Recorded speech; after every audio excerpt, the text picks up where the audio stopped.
وأشهد أن سيدنا ومولانا محمد رسول الله خاتم الأنبياء والمرسلين وبعد. Kwa uwezo wa Mwenyezi Mungu Subhanahu wa Ta'ala ambaye ametukutanisha katika siku hii tukufu, tunazungumzia leo juu ya swala, lakini swala si kwa namna ile tunavyoelewa sisi swala.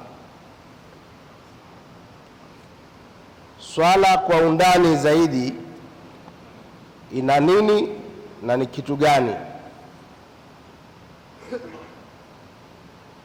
Kwa sababu sisi twaswali na twawaona wale wengine ambao hawaswali kwamba wako kwenye makosa, bali hata ni makafiri wale kwa kuwa hawaswali. Na ni kweli ni makafiri, kwa sababu katika zitabu za fiqh, kama kuna sheria ya Kiislamu, ule ambaye haswali huitwa akaulizwa ni kwa nini huswali. Akisema wallahi ni uvivu tu, au kama anavyosema wale wengine, kila siku yeye nguo zake si swafi, nikaswali lakini sura yangu naona si tahara, mimi mwenyewe si swafi.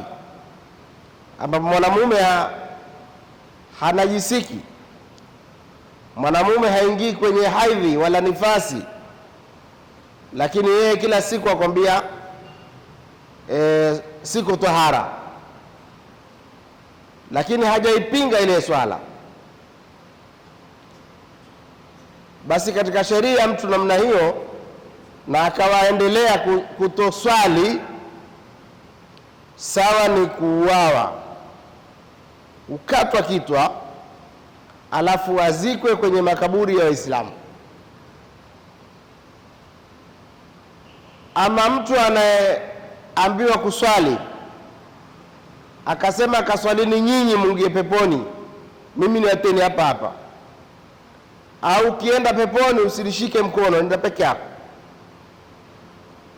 Huyo mtu wa namna hii katika fiqh, na ikiwa kuna hukumu ya Kiislamu, huuawa, baadaye akazikwa kwenye makaburi ambayo si ya Waislamu,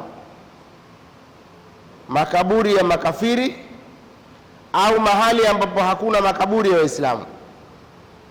Sasa ni wazi hilo kwamba asiyeswali ni kafiri.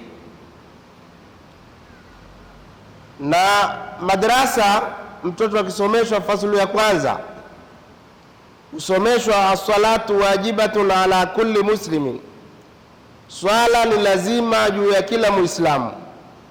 Wa man tarakaha faqad kafara, mwenye kuiata swala amekufuru. Kwa hivyo mtu wakati haswali huwa ameingia katika ukafiri, wala si kwamba sisi ndio tumemhukumu, bali ni Mungu mwenyewe na Mtume sallallahu alaihi wasallam ndio akasema al-adu bainana wa bainahum as-salah, ahadi baina yetu sisi na makafiri ni swala. Anayeswali ni Muislamu, asiyeswali ni kafiri. Haya ni maneno ya Mtume sallallahu alaihi wasallam yaliyo sahihi. Kwa hivyo kuna watu ambao hawaswali, lile ni kundi lingine. Alafu kuna watu wengine nao huswali juma mpaka juma, na huswali hajitayarishi kwenda kuswali, ambapo swala ya juma inatofautiana na swala nyingine. Juma ni sunna kubwa, uoge, uvae nguo nyeupe, ujitie harufu mzuri, alafu uende msikitini. Ukioga siku ya juma huwa wapata thawabu mbali, tofauti na siku nyingine. Siku nyingine ukioga ni kuoga tu, umejisafisha. Siku ya juma ukioga umefanya sunna kubwa na umepata thawabu. Sasa kuna watu huja kuswali juma mpaka juma lingine, lakini pia hilo juma hawajitayarishi, hawavai nguo mzuri, hawavai nguo safi, hawaji mapema, watakuja msikitini na harufu mbaya. Sasa hao nao ni grupu nyingine hiyo. Kisha kuna watu ambao huja msikitini siku ya juma na akipata nafasi huswali swala nyingine, pengine ataswali ya dhuhuri, aswali ya alasri, magharibi na isha zitaruka hizo. Mwingine ataswali swala nyingine, lakini alfajiri yeye huamka saa moja. Hiyo ni grupu nyingine ya Waislamu. Mwingine hukwambia wakati nikiwa na dhiki, wakati ana shida na matatizo, atashika msikiti, akisha kupata zile haja zake atatoroka. Hiyo nao ni grupu nyingine. Kisha kuna grupu ya watu ambao huswali swala zote tano, na zote hizi nilizotaja si grupu sahihi, ni grupu ambazo ziko vibaya. Ule ambaye haswali kabisa ndio mbaya kabisa, kiasi cha kumpeleka kwenye ukafiri. Ule ambaye haswali juma hata juma ni mbaya, si kafiri kwa sababu huswali, hatuwezi kumwambia ni kafiri, lakini hako katika grupu mzuri. Na ule mwingine anakuja msikitini kuswali pia kwa ajili ya haja zake, kwa ajili ana shida, ule naye pia si katika wazuri sana. Kweli amemkumbuka Mungu na ameona shida zangu nitamshtakia Mungu, lakini usiende kwenye swala kwa ajili una shida. Nenda kwenye swala kama amri ya Mungu ambayo amekuamrisha. Kisha kuna watu huswali, lakini katika kuswali huwa na vituko. Ataswali mara jikuna hivi, mara jikuna hivi, mara kitwa hivi, mara angalie simu. Hiyo ngurugu mbaya pia. Huswali swala zote tano, lakini mambo yake ndio hayo. Akisujudu, akiweka kitu ameinuka, ainuka kabla ya imamu. Hiyo nao pia ni grupu mbaya, hiyo haiko sawa, kuna matatizo. Ameswali huku amwangalia mwingine na pengine amuone kama ana kitu kimemwambata kwenye mguu wake, kisha amwambie we angalia hii imeambata kwenye mguu, labda udhu wako haukusihi. Hao ndio watu wapuzi hao. Ulikuwaje ukaona miguu mwingine na wewe uko ndani ya swala? Tayari wateza na swala. Tayari pia hiyo haijakuwa ni grupu ya sawa sawa ya swali, lakini haiko sawa. Kisha kuna grupu nyingine na hiyo ni nyingi sana. Wako msikitini, waswali, ainama, kiinuka, lakini yanayosema ndani ya swala hayajui. Na huo mtihani ukija, kuna wengi watafeli. Lau tukafunga msikiti leo hakutoki mtu hapa mpaka asikizwe swala, naona kutabaki wengi sana ndani ya msikiti. Ukisujudu wasemaje, ukirukuu wasemaje, tahiyatu wasomaje, dua ulistiftahi yasomaje. Sasa hizo zote ni grupu ambazo ziko katika swala, lakini sio swala, ni swala zenye mapungufu. Sasa swala ambayo imekamilika ndio ambayo tunataka kuieleza, na ndiyo iliyokuwa ikiswaliwa na Mtume sallallahu alaihi wasallam, wakiswali na maswahaba, na yeye mwenyewe akisema wajuilat qurratu aini fi salah, jito langu limejaliwa kutulia ndani ya swala. Yeye mwenyewe alikuwa akisema, Bilal, tupumbaze na swala. Bilal akiadhini au akikimu, swala ikiswaliwa na Mtume sallallahu alaihi wasallam. Sasa swala hiyo ndio swala inayofaa kuswaliwa, swala ambayo yaongeza imani kwenye roho yako. Mtu ambaye huja kuswali na ni mrongo haja swali. Mtu ambaye huja kuswali na alimuata mkewe talaka 3, lakini akawa hawezi kumkosa, ikawa amekaa naye tu huzini, haswali bado. Mtu ambaye ana mwanamke na hajamuoa na hulala naye kiamka naye, hajaswali bado. Mtu ambaye akiaminiwa, akipewa pesa huzinyang'anya, huzinyofoa, akazitukua, akaziiba, akadanganya, hajaswali bado. Mtu ambaye ukaa akitafuna zitu za haramu, akitafuna ulevi, akinywa ulevi, akivuta ulevi, hajaswali bado. Kwa nini? Mwenyezi Mungu anasambia, inna salata tanha anil fahshai wal munkar. Swala ikiswaliwa kisawasawa huwa yakataza yale machafu. Ukiswali kisawasawa huwezi kufanya dhambi. Huwezi kumwambia Mwenyezi Mungu iyyaka na'budu wa iyyaka nasta'in kisha ukafanya dhambi. Ukiswali kisawasawa, haiwezekani kuwa una mganga kwenda kufanyia uganga. Haiwezekani kuambiwa kwamba mahali fulani kuna mganga fulani ni hodari sana, nenda kwake atakusaidia. Haiwezekani, huja swali bado, kwa sababu yote hao ni fahshai na ni munkar. Na Mungu mwenyewe ndiye aliyesema tanha anil fahshai wal munkar, hukataza machafu na munkar.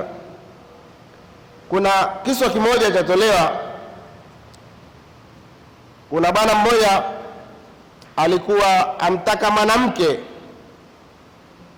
na kila siku humwambia ili wafanye dhambi. Ule mwanamke akamshtakia shekhe, huyu bwana kila siku nikipita nisumbua hapa. Akamwita, na ule bwana katika wanaoswali pale msikitini kwake. Akamwambia, mbona afanya kitu fulani? Akamwambia, nampenda, namtaka, namhitaji. Basi kwa madhambi, kwa zina, haya sasa kwa hisani yako. Na ikawa mmeshakubali kuzungumza na ule mwanamke, uswali siku 40 nyuma ya imamu baada takbiratul ihram. Ukimaliza siku 40 atakubali mfanye lile jambo. Bwana akaja msikitini, akakaa nyuma ya imamu, Allahu akbar na ya Allahu akbar. Kwa sababu pale kwanza ukikaa mbele huwa umetoka katika unafiki. Ukikaa hapa mbele huwa humo katika unafiki. Ndio Mwenyezi Mungu anasema, wa idha qamu ila salah qamu kusala. Wanafiki wakiinuka kwenda kuswali, huinuka ni wavivu, hawezi kwenda. Wasikia Allahu akbar, Allahu akbar, katika swala baada huko tuangalia. Hiyo ni alama moja ya unafiki. Sasa ule bwana akakaa hapa mbele. Alipokaa mbele siku ya kwanza, siku ya pili, siku ya tatu, swala ile ikaanza kumuingia na akawa iswali kisawasawa, mpaka ilipokuwa imefika siku 40. Sasa ule mwanamke mwenyewe akamwambia, sasa siku 40 zimefika, yale maagano yetu tayari. Maagano gani? Sisi tulikuwa tumezungumza, mimi sizungumzi na wanawake, sina maagano na wewe. Akawa mkali haswa. Sasa ndio tukaambia kwamba ikiwa wewe waswali na wasema urongo, hutoki kwa waganga, wanyang'anya, wazini, bado hujaswali. Ukiswali yote hayo huyafanyi. Ukitaka kulifanya lile kosa, ile swala itasimama ikuzuie kama umeiswali kisawasawa. Lakini si kila anayeswali kwamba huswali. Kuna wanaoswali hufanya mazoezi, hawa swali kuinama na kuinuka na kukaa, na kuna wanaoswali hawa ambao wako kwenye swala, na ndani ya swala yeye afanya mambo mengine. Ndani ya swala angalia, bali semekana hata kuna mmoja aswa alitoa simu aswa, manake una hamu hizi simu za tuharibu mara nyingine, ana hamu ile simu, akapigiwa simu, kisha yeye swala akaitoa, akamwambia niko kwenye swala, niko kwenye swala, akaiharibu kabisa ile swala kwa ajili ya ile hamu kwamba yeye hako kwenye swala, uko kwenye mfuko, uko kwenye ile simu yake. Kwa hivyo swala unapoiswali kisawasawa, na kuiswali sawasawa kuna mara mbili. Kuna kuiswali sawasawa kifikhi, ukajua arkan, ukajua abad, ukajua sunan, ukajua makruh, ukajua mubtilati salah. Hizo ni upande wa fikhi. Kisha kuna tazkia, ukawaswali una tazkia ndani ya moyo, moyo wako ukaelekea kwa Mungu tu, usielekea kwa mwingine. Hayo nayo ni masala mengine. Kwa hivyo daraja ya kwanza ni ile kuswali kwa vitendo, ile kuinama na kuinuka na kusujudu na kurukuu. Ile sio swala ya hakika, ile ni swala ya vitendo. Kisha kuna na swala ya moyo mbalimbali. Sasa hii swala ya vitendo Mtume sallallahu alaihi wasallam alitufundisha, ambapo ukifanya hii swala ya vitendo inakupeleka kwenye swala ya moyo. Kama unaposwali unasimama sawa sawa, ukirukuu unarukuu sawa sawa na tumaanina, ukitadili sawa sawa na tumaanina, hiyo ikupeleke mpaka mwisho uswali swala ya moyo, ambapo wewe uko ndani ya swala lakini moyo wako wote uko kwa Mwenyezi Mungu Subhanahu wa Ta'ala. Ndio sahaba mmoja alikuja kwa Mtume sallallahu alaihi wasallam akaswali mbele yake, na Mtume muangalia, akaswali mpaka kamaliza, assalamu alaykum wa rahmatullah, assalamu alaykum wa rahmatullah. Akamwambia ndo, akamuuliza umeswali? Akamwambia naam ya Rasulullah, nimeswali. Akamwambia irji fasalli fa innaka lam tusalli, nenda ukaswali, hujaswali. Ule bwana akarudi akaswali tena mpaka mwisho. Akamwambia njoo, umeswali? Akamwambia nimeswali. Irji fasalli fa innaka lam tusalli, rudi ukaswali, wewe hujaswali bado. Mpaka mara 3 ndio Mtume sallallahu alaihi wasallam akamwambia unaposwali, akamfundisha swala yote na kila mahali uwe na tumaanina, uwe na khushui, ujitulize ndani ya swala. Hiyo ndio swala ya vitendo, yani hiyo ni swala ya vitendo. Swala ya moyo ni mbali nayo, tofauti na hizi swala zetu. Swala ambayo ukiswali ya kutoa ikakupeleka mbele. Kwa mfano wewe ukawa mwenye kuswali, hukosi ishai, hukosi alfajiri kwa jamaa. Yani mimi nimezoea pale mara nyingi wa msikiti Konzi, ninavyoona ule msikiti unavyosali na ninavyoona salatul fajr inaposaliwa ni tofauti. Utastaajabu watu hawa wamekwenda wapi? Wamekufa kwenye jihadi, hakuna mtu, sofu moja tu peke yake. Sasa wote wale ambao hawezi kuswalisha na wote wale hawezi kuswali salatul fajri ni wanafiki. Sasa mwenyewe jipime, kama swala isha ni ngumu kwako, swala ya alfajiri ni ngumu kwako, wewe ni mnafiki. Na alosema ni Mtume sallallahu alaihi wasallam, afqalu salati ala almunafiqin salatul fajri wal isha fi jamaa. Swala ngumu kabisa kwa wanafiki ni swala ya isha na alfajiri kwa jamaa. Kwa hivyo haya tunayoyafanya katika swala ni vitendo. Funga swala, una rukuu, una tadili, na ndio ya kwanza hiyo. Kitu cha kwanza tukamilishe hizi swala, kuziswali zote. Mara nyingi nimekutana na watu ambao hujiita Waislamu, alafu baadaye akanambia mimi Muislamu, kaambia wewe ni Muislamu lakini ukipata nafasi ndio uswali. Mara nyingine na swali. Yaani huwa ni akipata nafasi. Hajui kwamba ule ni wajibu ambao Mungu amempangia. Kisha ukija kuswali, nikirudia tena, hata ukaja kuswali, umeswali swala ya vitendo, hujaswali swala ya moyo. Swala ya moyo ni ipi? Swala ya moyo ni wakati unapoingia kwenye swala, unaingia kwa Mwenyezi Mungu moja kwa moja. Unapomwambia Mungu iyyaka na'budu wa iyyaka nasta'in, ni kweli, si urongo kama unavyomdanganya. Iyyaka na'budu wa iyyaka nasta'in, baadaye una mengine tofauti. Kwa hivyo hiyo ndio swala ya moyo na swala ya roho. Ukiingia kwenye swala, waingia kwenye swala moja kwa moja. Hata mahitaji yako yote yako kwenye swala. Haina haja ya kumkusudia binadamu yoyote, kaina mankara, atakayekuwa, zaidi ya Mwenyezi Mungu Subhanahu wa Ta'ala. Shida zako zikija, swala. Wewe mwenyewe uwe na uradhi. Ikiwa ndugu yangu, mwanangu, usiku huna taraka mbili za kusali, uko kando sana, uko mbali wewe, Uislamu wako ni dhaifu. Yaani usiku hata raka mbili huna, ni Muislamu wa aina gani?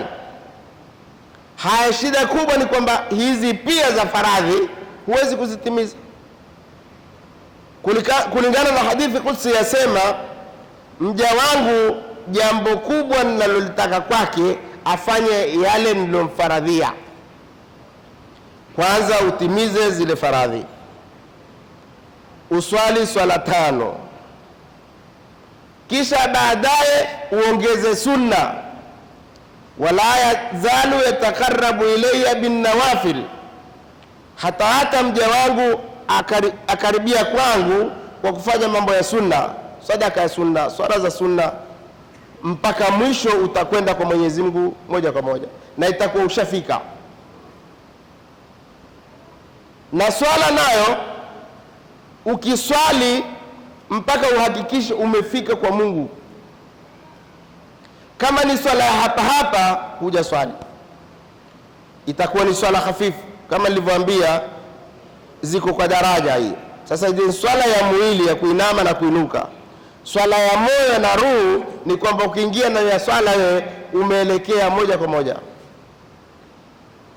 Sayyidina Abdullah bin Zubair alikuwa katika Al-Kaaba akiswali.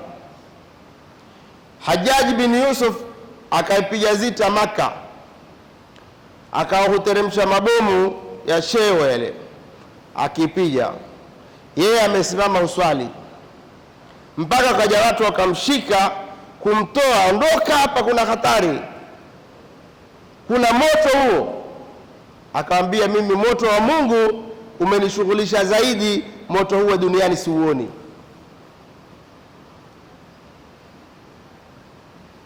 Sayyidina Urwa bin Zubair alipokuwa ataka kufanyia operation, ataka kukatwa mguu wake, na wakati huo hakuna sindano mukhadir ya kumpoteza akili, akamwambia, mimi mpaka pe ulevi. Akasema, ulevi mimi sinu, mkitaka nyinyi kufanya kazi yenu ya kunikata mguu, wateni ni swali, mpaka nikifika kwenye ashhadu an la ilaha illa Allah wa ashhadu anna Muhammadan Rasulullah, endeleeni na kukata mguu, sitasikia. Akaswali, alipofika hapo akakatwa mguu, mpaka yeye akimaliza akawauliza, mshamaliza kazi yenu? Hako kamwe, kwa sababu amekwenda kwa Mungu. Hii swala haikufaradhiwa hapa duniani. Swala Mtume alitukuliwa akaenda kufaradhiwa huko juu, tofauti na ibada nyingine, kuonyesha ule muhimu wake, kuonyesha ile dharura yake.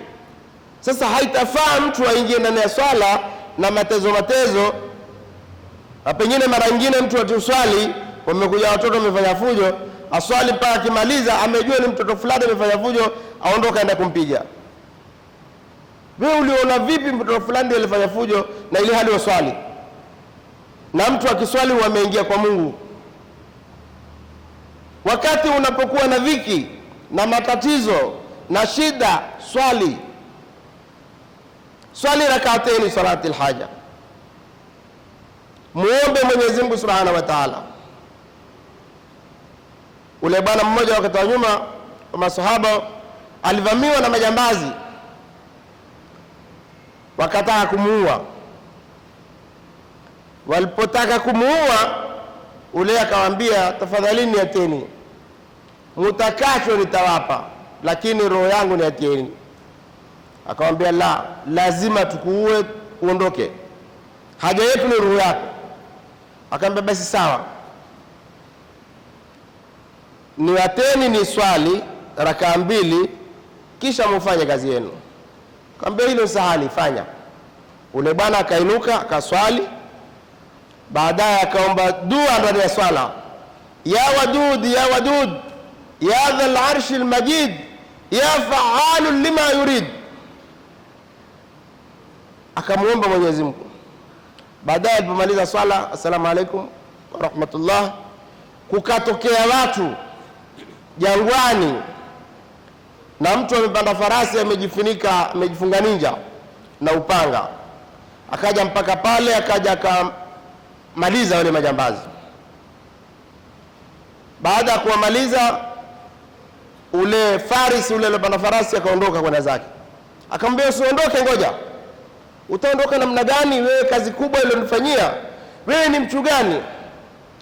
Akamwambia, mimi ni malaika. Na hii si hadithi ya sungura, ni hadithi sahihi. Mimi ni malaika, nilipokuwa mbinguni na wasoma ya wadud ya wadud ya dhal arshi almajid ya fa'alu lima yurid, malaika wote walikuwa wakilia, wakitoa sauti wakisema, ya Rabbi unsur abdak, mnusuru mja wako. Ndio nikateremshwa mimi nikaja kufanya hii kazi. Wewe akili yako ikwambia haiwezekani, hujawa Muislamu.